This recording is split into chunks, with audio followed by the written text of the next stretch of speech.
Hello, I'm Amanda. Amanda, how are you? Been bugging you on email. Oh, nice to put a face with the name. So nice to meet you. You as well. So hopefully we're just waiting for Lisa here. We're recording. Let me stop the recording. And we're going to go ahead and get started, but welcome. If you're coming on and you hadn't already, please put who you are in the chat. Say hello to everybody. We would love to know who you are, where you are from, or anything you want us to know about you. We appreciate it. But good afternoon and welcome to our Ask Me Anything session on supporting individuals to live as vibrant elders in recovery, or as we lovingly call it, S.I.L.V.E.R. And I'm one of those people now, so I love the actual term vibrant, because I want to be that vibrant elder now that I'm in that category. So we're excited about it. We're thrilled to have Dr. Mancini as our guest expert today. And my name is Lisa Kristinak, and I'll be your moderator.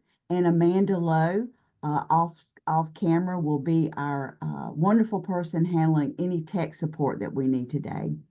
Today's event is funded by the National Institute on Disability, Independent Living, and Rehabilitation Research. This session is designed to be an interactive Q&A, not a traditional presentation. So for the next hour, Dr. Mancini will answer your questions related to today's topic, which is promoting health access and vibrant aging for older adults with a serious mental illness. So after I introduce Dr. Mancini, he'll have the opportunity to expand our topic. Then we'll dive right into your questions. So please feel free to start submitting your questions in the chat at any time. So now we are honored to have Dr. Mancini with us. He is a true leader in the field of mental health, addiction, and health access. Dr. Mancini's impact extends globally.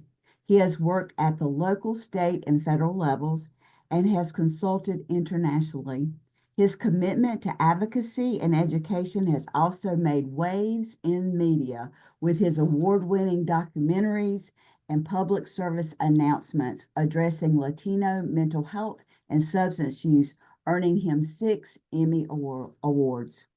Among his many accolades, Dr. Mancini was recently honored with the 2024 William F. Callahan Leadership Award from NAADAC, the Association for Addiction Professionals, for his exceptional contributions to the field.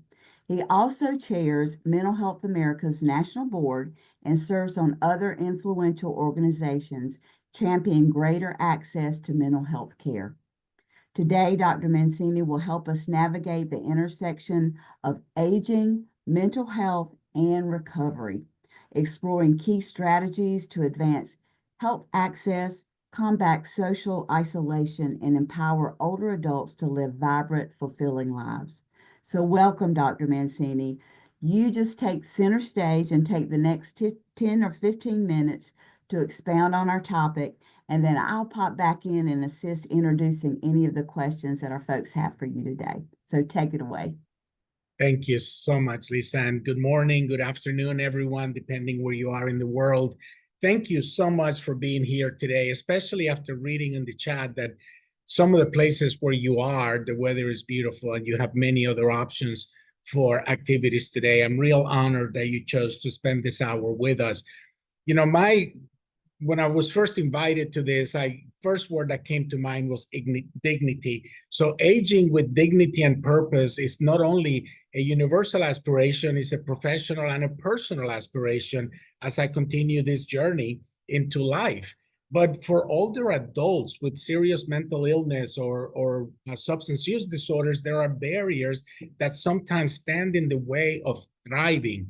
And my goal in life is to help people be able to overcome challenges so they can thrive, they can belong, they can be part of this amazing world, this amazing life that we can have if we're given these opportunities. So today I wanted to kind of explore that intersection of aging, mental health, recovery. But mainly, I developed 5 areas that I kind of want to center the discussion about that I will share with you in a moment. But I wanted to address things like social isolation, advocating for equitable access, holistic healthcare and recovery, so we can evolve into this purposeful aging as we foster that sense of community with lifelong learning and empowerment. So I wanted to start with a confession. You know, my mother last year moved into an independent living, and I've gotten to meet some beautiful, amazing women and men who are living there. And you can see some of them have this spark, and they have this love for life, no matter how old they are, 80s, 90s. There's also hundreds at 101. So I asked one of the older person, what is the secret to aging gracefully? And she told me, honey, don't look in the mirror after 60 and everything will seem fine. But, you know, and so I laughed a little about that. I said, well, you know, that sounds kind of funny. But as I was thinking more about it, it reminded me that the way we age and the way we thrive has a lot to do with perspective. And it has a lot to do with the support that we get along the way. And what happens today, in my point of view, we don't have the opportunities to really help older individuals, older adults with serious mental illnesses, not just to age, but to be able to age vibrantly and to be able to achieve that. Now, when I talk about vibrant aging, I'm not just talking about, you know, older folks that you see in their Adidas suits or taking a salsa class, even though I love when they do that. And that if that's something that you're into or your clients are into, is wonderful, because I think movement is one of the biggest keys. But we're talking about living with purpose, you know, finding joy, making sure that every individual, regardless of their mental health journey, has that chance to thrive as they grow older. So, you know, this topic is also very important. You know, some of you may even know that the statistics better than I do, but one statistic that has been consistent is how people with serious mental illness live 10 to 25 years less than the general population. And I know it's a dated statistic, but we continue to see that happening in this world, in the work that we do. And it's not because people are aging faster. My belief is because we have systems around them that are not designed to support that mental, physical, and social needs as they grow older.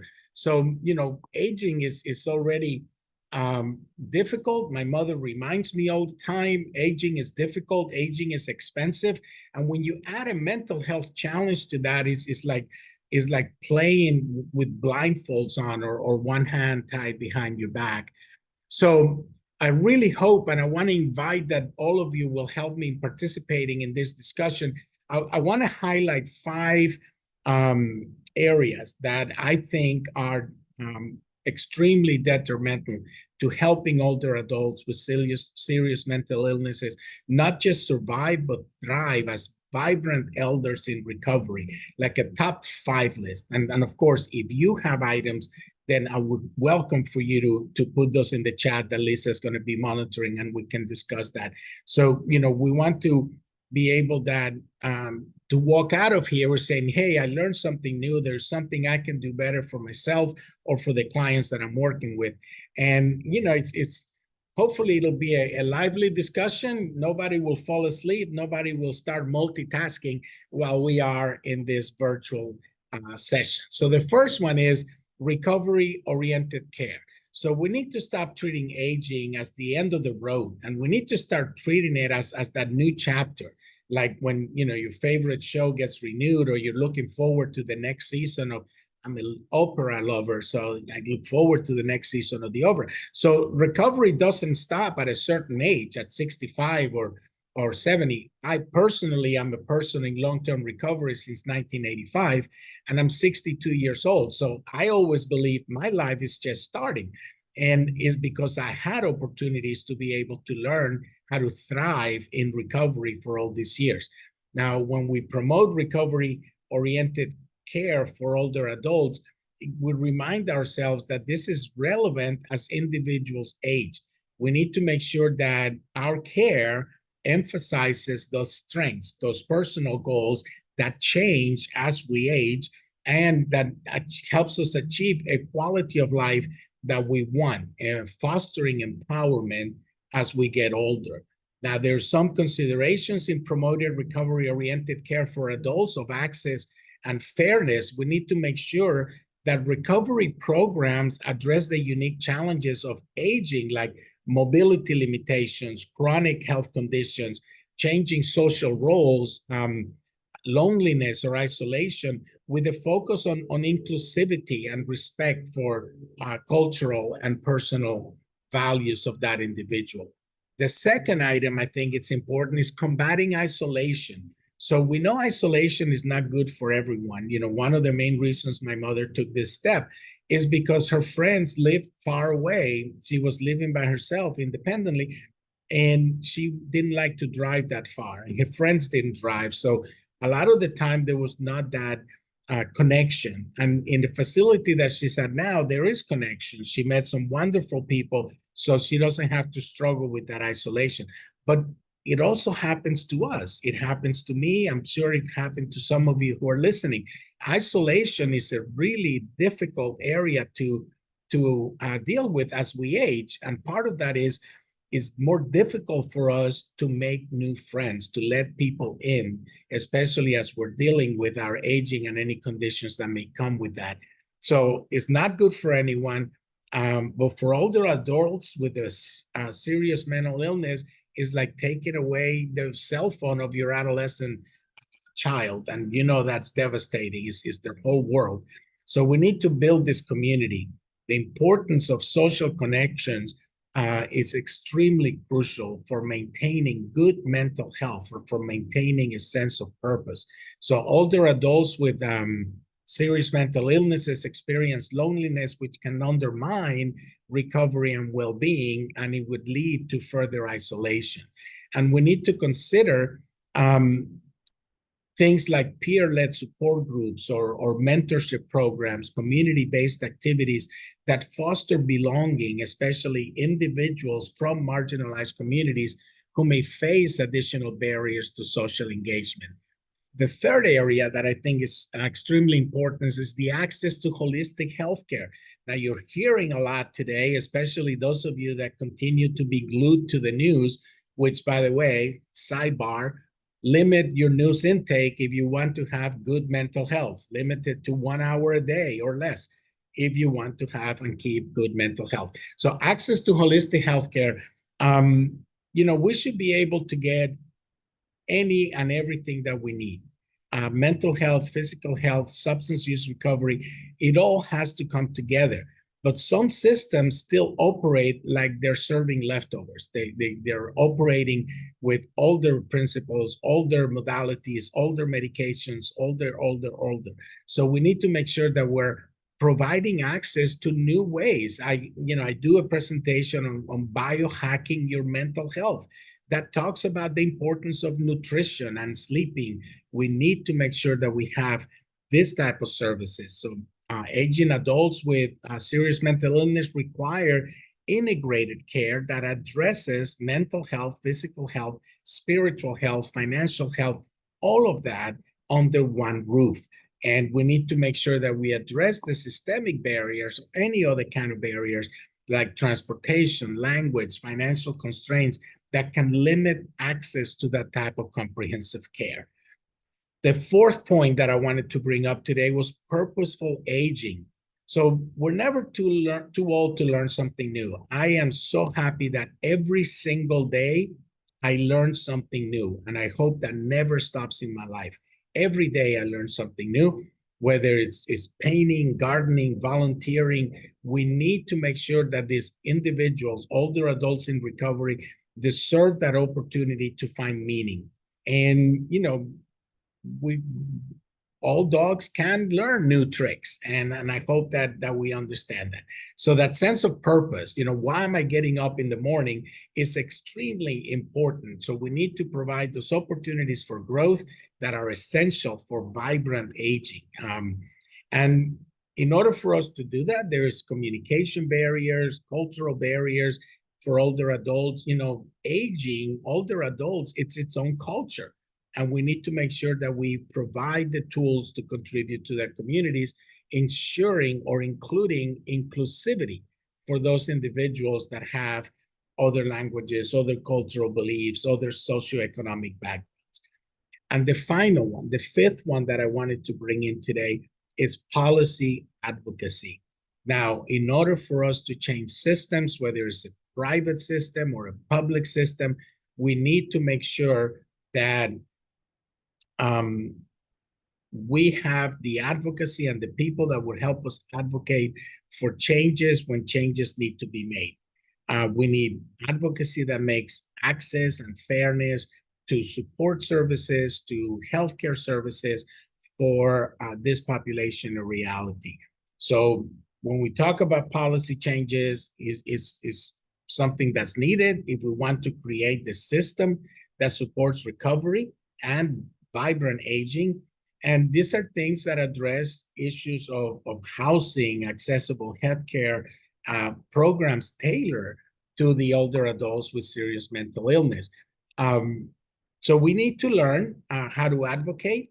We also need to learn how to be supportive. There are people that sometimes get to a point they cannot advocate for themselves.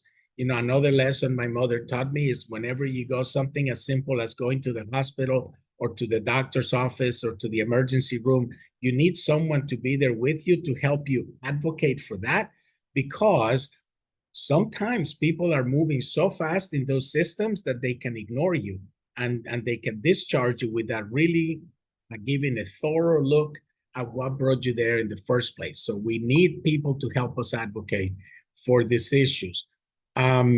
Before I leave you so I don't forget, and hopefully they will come up, we do have the new 988 crisis hotline. I hope everyone is aware of that. If not, please learn about it. It's the 911 for mental health issues, and it's 24/7. It's free, and mental health professionals answer it. So hopefully now we can talk about these issues. If you have other areas that you feel also need to be included, I welcome them. And I think I already see a comment in the chat. What are the challenges I can share about long-term care facilities and how they prioritize mental health and aging?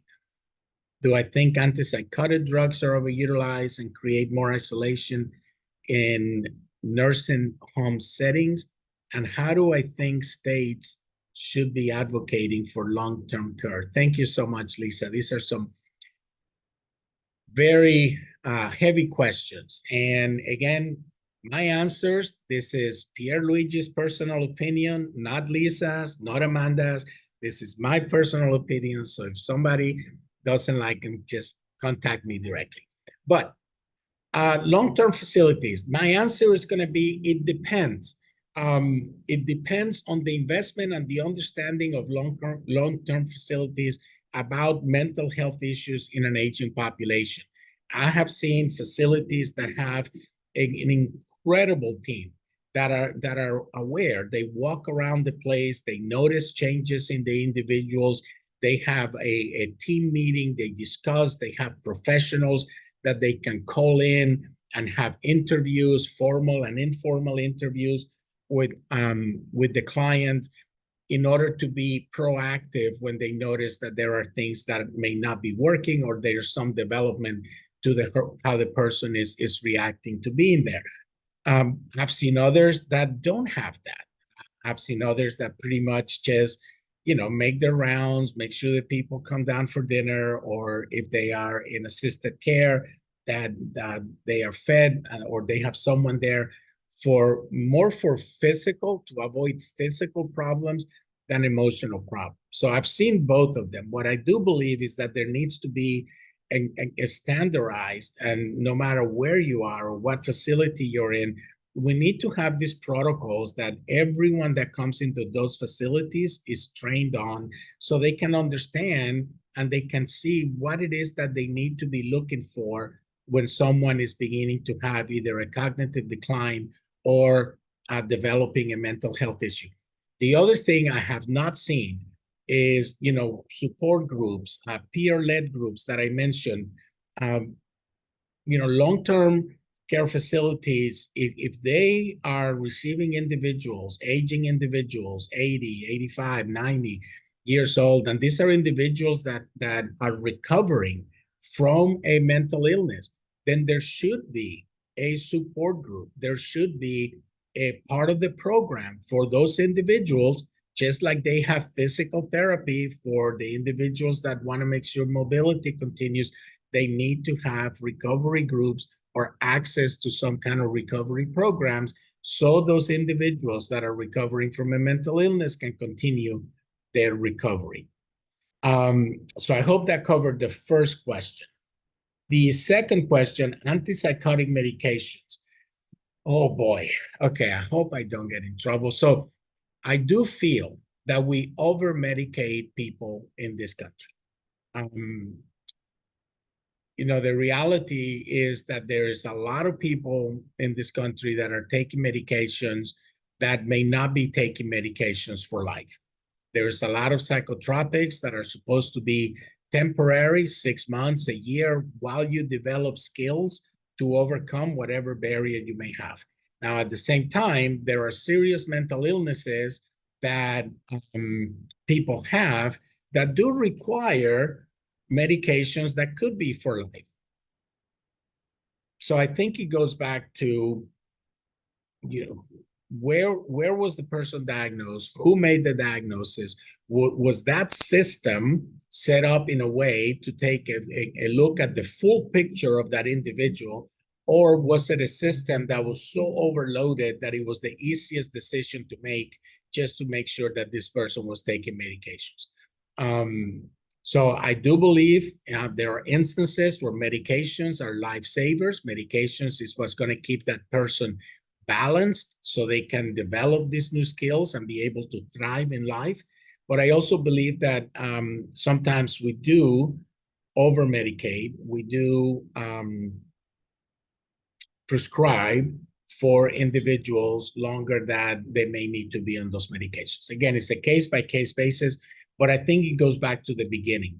And the beginning is when the person is being assessed, when the person is being diagnosed, that individual needs to make sure that they have the entire picture of who is sitting in front of them in order for them to be able to do that.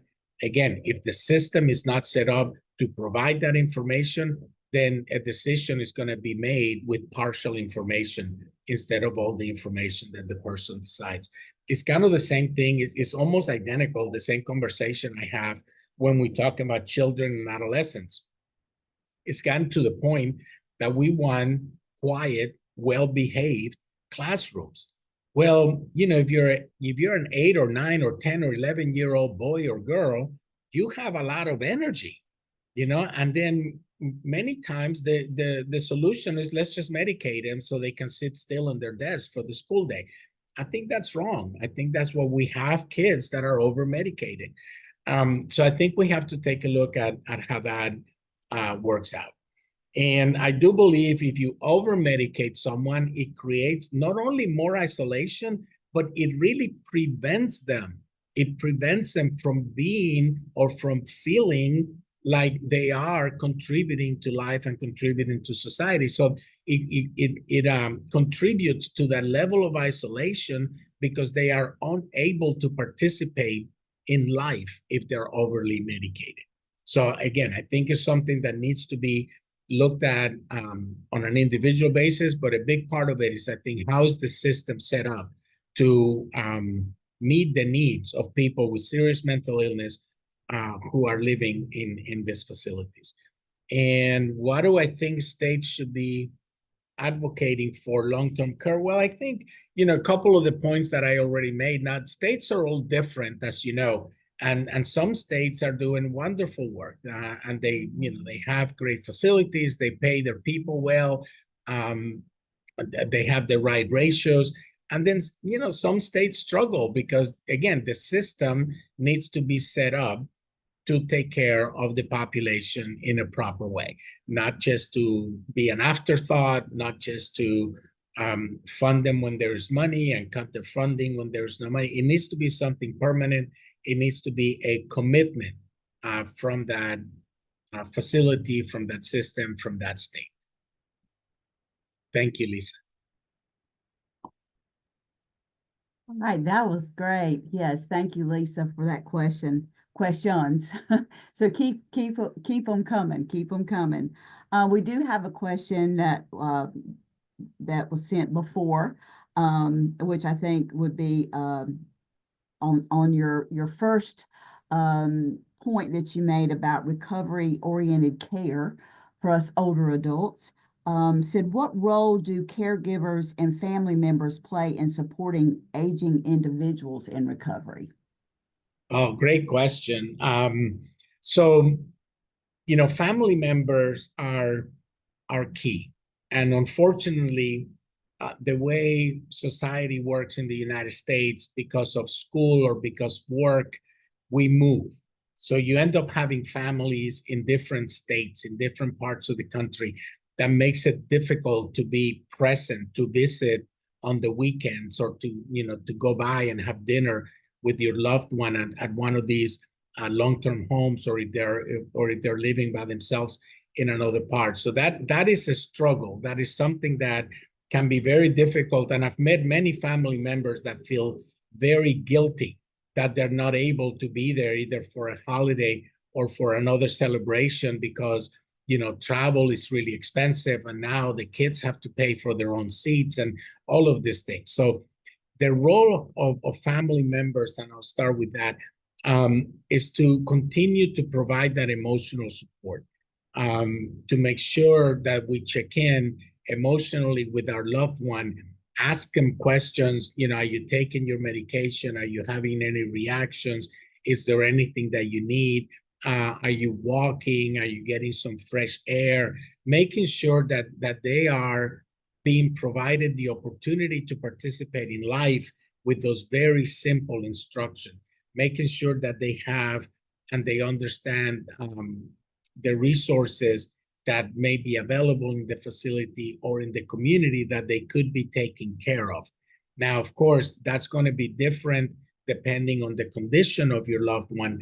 If they're over medicated, or if they're have mobility issues, then it will be different for each individual. But I think family members, the one item that I constantly hear from family members is their regret that they were not there.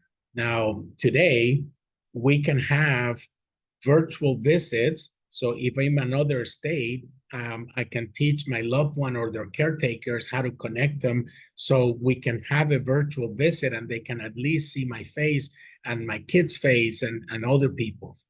So I think we need to, as family members, carve out the time and not forget about these individuals. I see people in independent living or long-term care who I feel they've been completely abandoned. They don't hear from their family. They don't see their family. And that is really sad. It's a very sad place to do. Now, caregivers in supporting aging individuals in recovery, as I mentioned earlier, I think your system and your facility, if you're aware that 1% or 5% or more of your residents are in recovery from mental illness or from substance use disorders, that they have support systems inside of that facility, that they have the ability to provide a space for people in recovery to come together to talk about how they're doing, how they're feeling, any issues that they're having.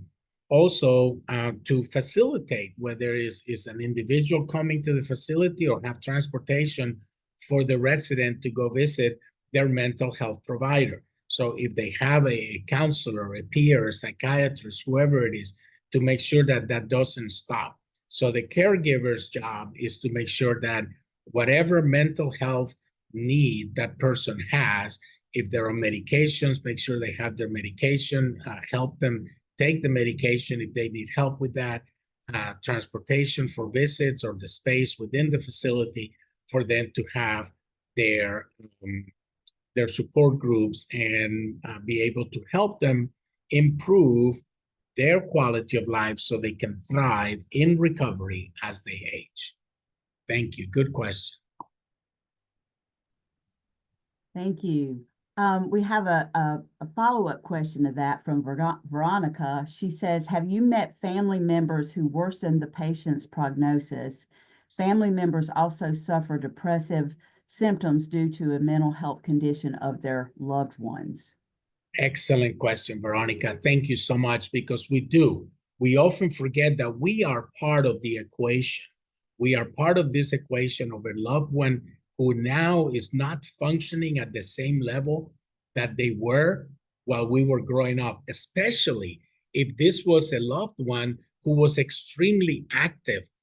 I've seen people, even in my family, extremely intelligent, successful business people, and then through aging, they develop either dementia or Alzheimer's. And it is heartbreaking for me, for us, to see our loved ones begin to deteriorate that way. So yes, family members need to understand we are part of this also. We need to take care of our own mental health. We need to have our own resources to be able to process what it is that our loved one is going through.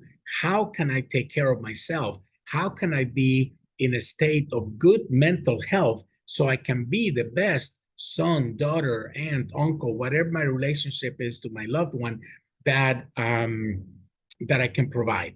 You know, when families, you know, there's this one person in where my mother is now that she doesn't have a family member there, but she has the mother of some high school friends, lifelong friends. And she lives close to the facility, and she goes there almost every day, and visits and keeps them in company, gives them rides to places. So if we're not there close to them, maybe there's someone there that can also help us by going by and checking in on them. So, but that family guilt or that family inability to participate can be very distressful. So I do recommend find our own resources for that. Now, back to your first question, which is kind of a tricky question. Can family members worsen the prognosis?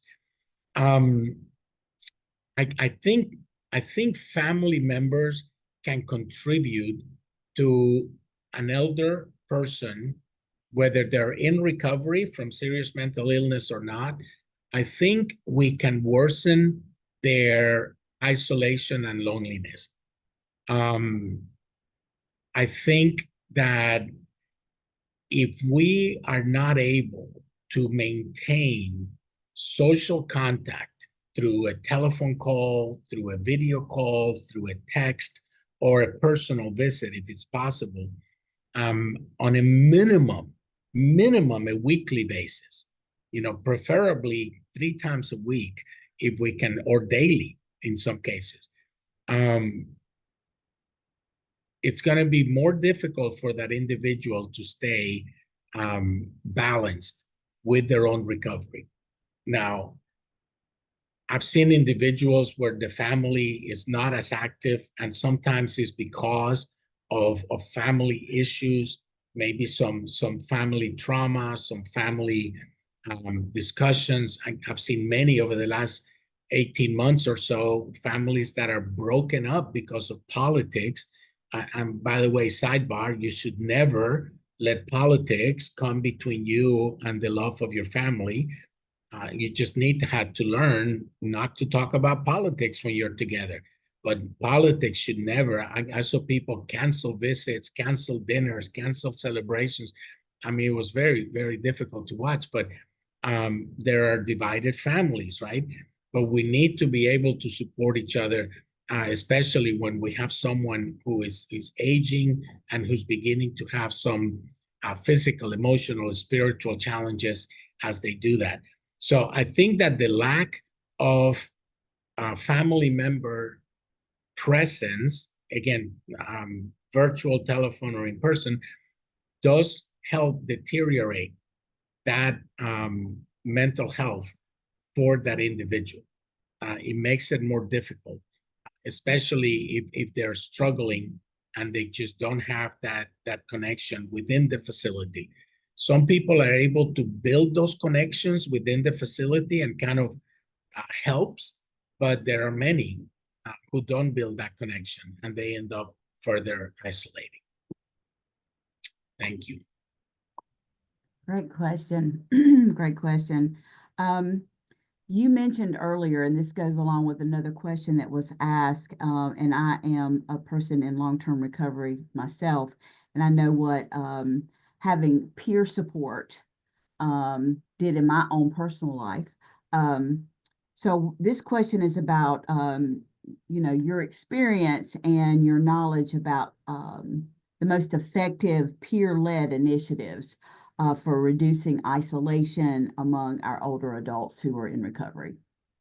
Oh, yes. And I'm a big fan of peers and certified peers. And I highlight certified because today we have wonderful training programs all over the country where a person in recovery from mental illness or a person in recovery from substance use disorders actually receives very in-depth training on how to support other peers. Now, let me make a pause here because nationally, I think we're very, very, very far behind on geriatric mental health and substance use disorder treatment. There are very few people who actually know how to serve this population. Now, I believe that the certified peer movement that, started here in Georgia, pat on the back, is something that can really help us work out of that. So you have today certified peer for adults, certified peer for youth, certified peers for families. I think we need certified peers for geriatric care because this population that's aging, and with all of the changes that we've seen of eating healthier and working out longer, we're going to have healthier older people. So, we're going to be around longer than previous generations. And we're not really equipped to handle that. But I think that the value of peers is that you have someone with the training, with the opportunity to be present for you, to be able to provide support groups in these facilities, to be able to provide recovery coaching, senior-led wellness programs that can create opportunities for connection and reduce loneliness. Certified peers can promote activities or bring activities to the facility. They can help incorporate those shared lived experiences, which are so critical because they tend to be most impactful. There's nothing better than having someone who immediately I identify with because I know they've walked part of the same path that I've walked. They may have walked it differently or got here differently, but I understand that they understand. So I think that having certified peers for geriatric care is a movement that really needs to take off in this country. I know that clinically, we don't have enough licensed therapists that can understand geriatric care. Definitely don't have enough psychiatrists because we don't have enough psychiatrists in general. And the same way that we don't have enough children's psychiatrists, we don't have enough geriatric psychiatrists. I call them the unicorns. And we need to be able to provide that support. So I think we need to go back and again, part of advocacy, part of systems is to be able to advocate for the workforce for older populations in recovery from mental illness or from substance use disorders. Good question. Awesome. Thank you. This question goes along with your point about access to holistic care. What are the biggest barriers to behavioral health access for the aging population, and how can we work to overcome them?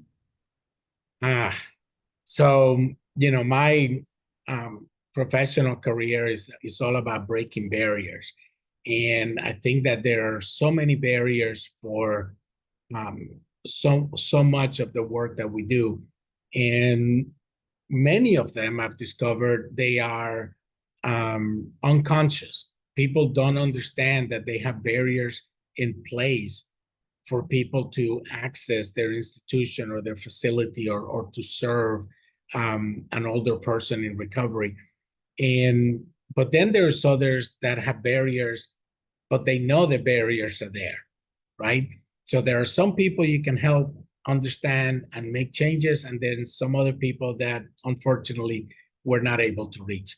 But I think that the biggest barrier that we have in this country is stigma. And until we are able to normalize this conversation, unless we're able to talk about mental health disorders, substance use disorders, the same way we talk about broken bones or getting the flu or having a headache or maybe even a serious physical illness like being diagnosed with cancer, unless we're able to do the same when we talk about people that are suffering or diagnosed with anxiety, depression, bipolar disorder, even schizophrenia, the barrier of stigma is going to continue to help people suffer in silence. Now, when someone gets placed or moves into an independent facility or a long-term care facility, it's always scary. I mean, you're leaving a place that for most people, a place they felt safe, that they had known for a very long time. And now they're moving into a new place with people they don't know, with new structures, with a different bed or a different place where I'm going to sleep. And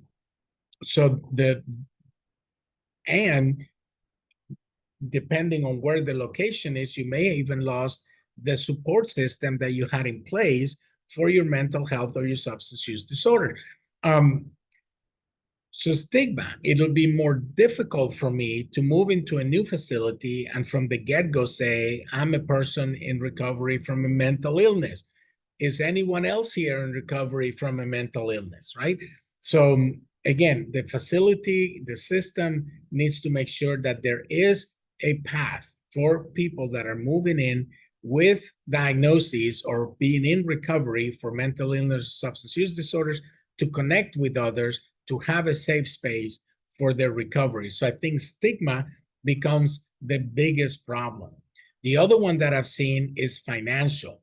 Now, as I mentioned earlier, my mother, a very wise woman, tells me aging is expensive. So whether you're in a private facility or even a public facility, money plays a role. So many people have financial barriers and they're not able to move into these facilities, or if they move into the facilities, they may come a point where they can no longer afford it. So that's another barrier for people to access care for aging populations. Transportation issues, many people stop driving after 70 or 80, depending on the facility or depending where you live now. Do you have transportation for your support for your mental health condition or your substance use disorder? And a lot of people say, oh, well, we have virtual now. Well, half of this country doesn't have the bandwidth to hold the virtual session like we're holding today. I know in Georgia, if you know Georgia, Atlanta is like in the north, Macon is in the middle. When you go past Macon to the south, unless you have a certain telephone carrier, your cell phone may not work. And many people in rural areas in the United States do not have internet. So they don't have the ability to access the internet or to have this kind of virtual access. So I think communication, the same, if you're someone who's aging and you've been here a long time, but your English is still limited, we definitely don't have access for people that are not fluent in English in this country. And that includes deaf and hard of hearing. There are very few clinicians who know American Sign Language. So we have a crisis there where we don't have linguistic access for individuals that need to be served in their language, or even people that have understandings of mental health from different cultures. Not everyone believes in the westernized medicine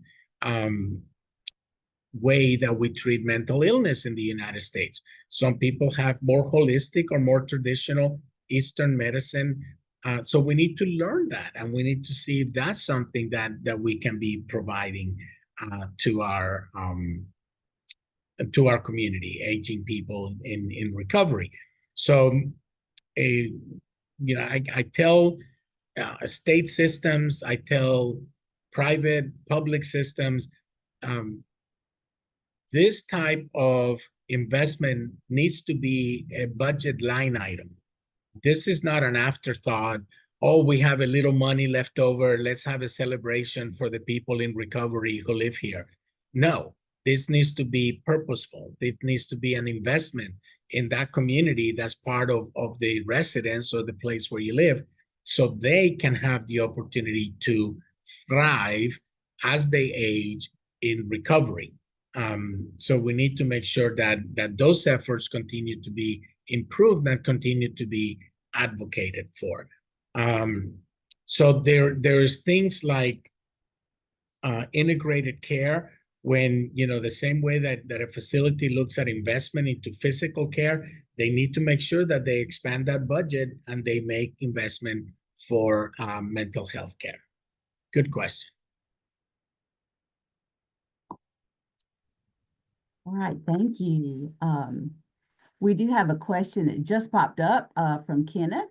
Traumatic intrusions become more immediate and intense as a normal process of aging.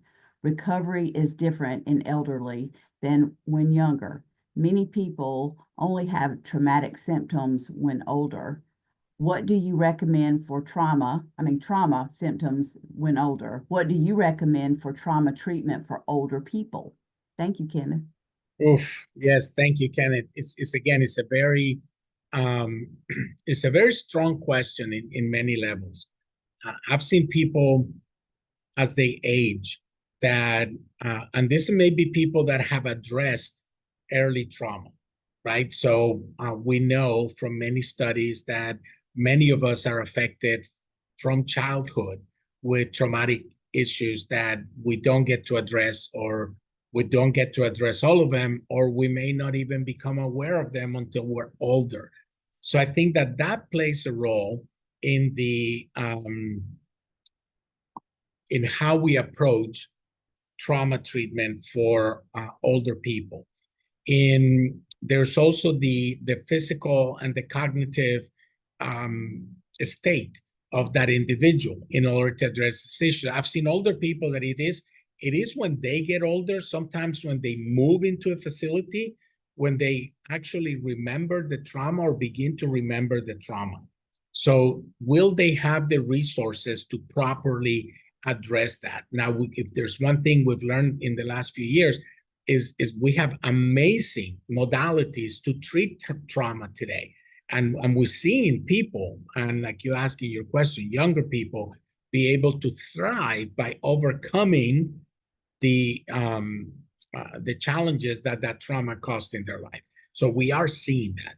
How do you transfer that to an older person that may be having some cognitive decline, to an older person that now finds themselves in a different living facility that may or may not have the support services that they're going to need as they walk through processing this trauma to try and find recovery from it? So I think that my recommendation for trauma treatment for older adults is for the systems to be able to be equipped with the opportunity, with the space, with the professionals, and the supports for that individual to do that work as they are older now, and they have many more limitations, physical limitations, maybe mental limitations, for them to be able to begin to process that. So I think that now, if the person is in recovery for many years from a mental health condition or a serious mental illness, and then they begin to remember part of their trauma, I think that they're in a good position to be able to address that, because they can use the strength from their own recovery that they already have to be able to help them, guide them through this. But if the person begins to remember trauma as an older individual and they have not had the benefit of mental health care, of counseling, of medication, of structure for mental health conditions, then I think it may be a little more difficult for them to be able to move to that next step. Thank you. Well, I think we have time for one more question that's popped up from Lisa. What holistics rise to test to promote mental health that are proven best practice, do you think? Is it peers, light and color therapy, sounds, environmental activity, and people? Did peers stand out in better outcomes? Oof, another good question. So when we look at holistic approaches that are tested for promoting mental health, peer support, environmental factors, activity-based interventions. There's sensory therapies like light, color, sound. They've shown benefits. Peer support stands out as one of the most effective interventions. I'm a big believer of peer support, especially in individuals in recovery and older adults. So I think that peer-led interventions improve recovery outcomes. They reduce social isolation. They give you that sense of belonging. They provide that lived experience, emotional support. It's impactful for both mental health issues and substance use disorders. I also think activity-based therapies like physical movement, yoga, Tai Chi, walking programs. There's a lot of water aerobics, which is excellent for older individuals. They improve mood. They also help with cognitive function, reduce symptoms, anxiety, and depression. Also engagement in arts and music. There are people that music, they may forget your name, but they can sit at a piano and play a Bach symphony that they'll never forget. So I think music is actually something that can help a lot of people, and we need to continue to promote that. Also, I think environmental design, nature-based therapy. So if the facility or the community doesn't have to be inside the facility, it could be around the facility. If you have gardens, if you have parks, if you have fountains, in Mental Health America a couple of years ago, we had this program where we're trying to help communities understand that yes, green is good, blue is good, but if you have green and blue at the same time, it's even better. Meaning that if you're going to build a park, if you're going to build a community walking area, don't just focus on the green grass. Have a fountain, have a lake, have a little pond. If you have green and blue, it's going to be a lot better for the individual, because it's a more calming environment that's going to help that individual. So incorporate nature into those spaces. When I was little, we grew up in our home. We had internal gardens inside the home. And then my mother used to have these beautiful gardens outside the home.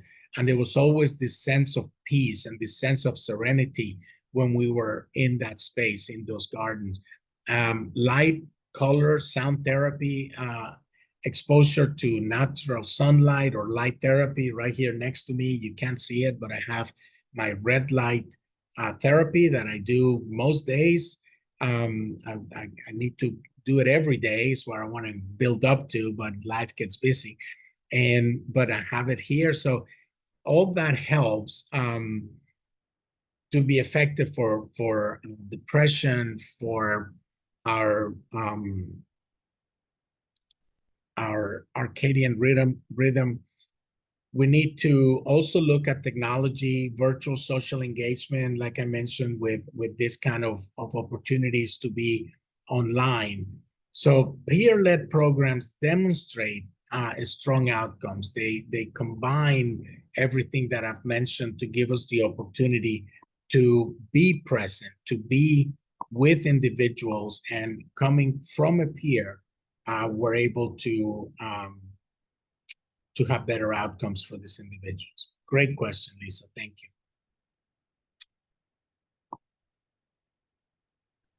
Just to kind of wrap up, we did with one last question for a minute or two around one of the last point you made was around policy advocacy and health equity. So how can professionals and our community effectively advocate for aging-friendly behavioral health practices? So how can we get involved as a community or practitioners?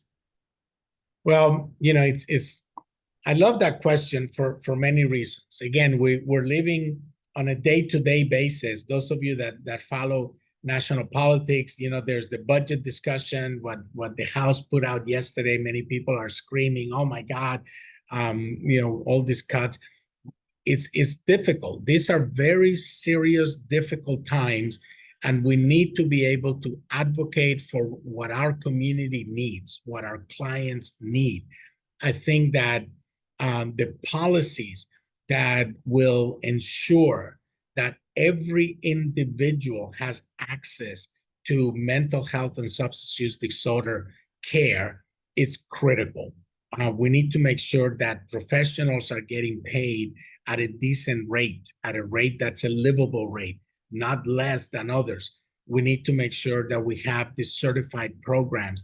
And the best way that I've ever seen policy get written and put into law is by sharing personal experiences. Right now or whenever your legislator comes back to your hometown and they're visiting or they're having their town hall meetings, show up.